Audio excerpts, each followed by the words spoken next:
విద్యార్థులు పరీక్షల్లో ఫెయిల్ అయ్యారన్న మనస్తాపంతో ఆత్మహత్యలు చేసుకోవద్దు. విద్యార్థులు పరీక్షల్లో ఫెయిల్ అవుతానన్న మనస్తాపంతో ఆత్మహత్య చేసుకోవద్దని బండి ఆత్మకూరు మండల ఎంపీపీ దేరెడ్డి చినసంజీవరెడ్డి, బండి ఆత్మకూరు మండల టీడీపీ కన్వీనర్ నరసింహారెడ్డి అన్నారు. ఇంటర్మీడియట్ పరీక్షల్లో ఫెయిల్ అవుతానన్న భయంతో ఒకరు, ఫెయిల్ అయిన తర్వాత మరొకరు మన మండలంలో ఆత్మహత్య చేసుకోవడం చాలా బాధాకరంగా ఉందని తెలిపారు. కనుక రానున్న 10వ తరగతి ఫలితాల్లో విద్యార్థులు మనస్తాపంతో ఆత్మహత్యలు చేసుకోవద్దు అని తెలిపారు. వారు మాట్లాడుతూ, నేటి సమాజంలో విద్యార్థులు చిన్న తప్పిదాలకు, అపజయాలకు అతిగా ఊహించుకొని పరీక్షల్లో ఫెయిల్ అయితే ఇక జీవితమే లేదన్నట్టుగా భయపడి మంచి భవిష్యత్తు ఉన్న జీవితాన్ని మధ్యంతరంగానే ముగించేస్తున్నారు.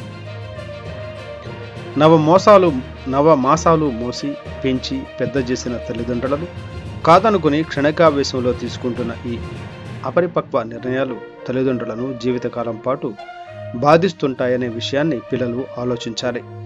ఈ ప్రపంచంలో 100కి 60% మంది తమ జీవిత కాలంలో ఏదో ఒక పరీక్షలో ఫెయిల్ అయిన వాళ్ళేనన్న విషయం తెలుసుకోండి. ముఖ్యంగా అకాడమిక్లో సక్సెస్ అయిన వారు జీవితంలో సక్సెస్ కాలేకపోతున్నారు. విద్యాపరంగా ఫెయిల్ అయిన వారు జీవితంలో ఎక్కువగా రాణిస్తున్నట్లు మనందరికీ తెలిసిందే.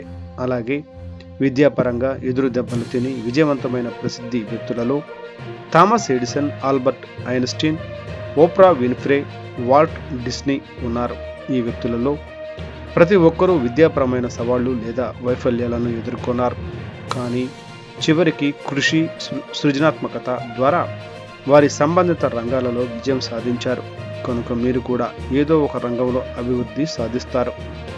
ఆత్మహత్యలు చేసుకుని మీ తల్లిదండ్రులకు గుండెకోత మిగల్చకండి అని అన్నారు.